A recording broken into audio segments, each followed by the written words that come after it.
Kuasa hukum Ririn Dwi Ariyanti, minta Aldi Bragi segera tinggalkan rumah, harusnya punya harga diri. Aldi Bragi masih belum tinggalkan rumah Ririn Dwi Ariyanti meski sudah resmi bercerai. Kuasa hukum ingatkan agar segera keluar.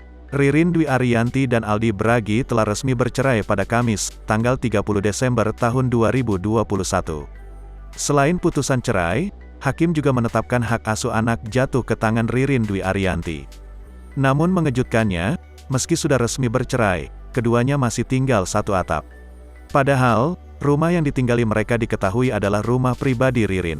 Rumah tersebut bahkan sudah dibelinya jauh sebelum ia menikah dengan Aldi Bragi.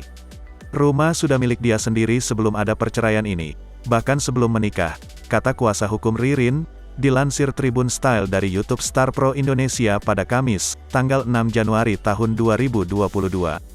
Sang kuasa hukum juga menyebut apabila Ririn sudah memiliki finansial yang baik sebelum memutuskan untuk menikah.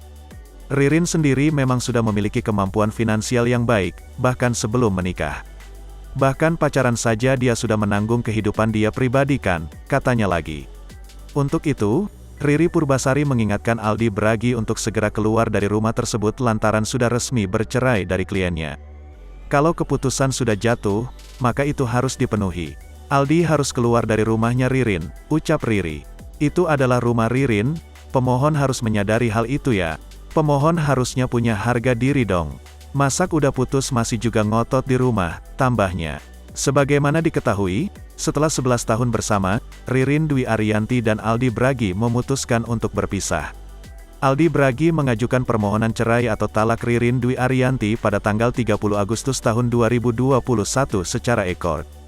Padahal, dari pernikahan tersebut, mereka dikaruniai 3 anak, yakni 2 perempuan dan 1 laki-laki.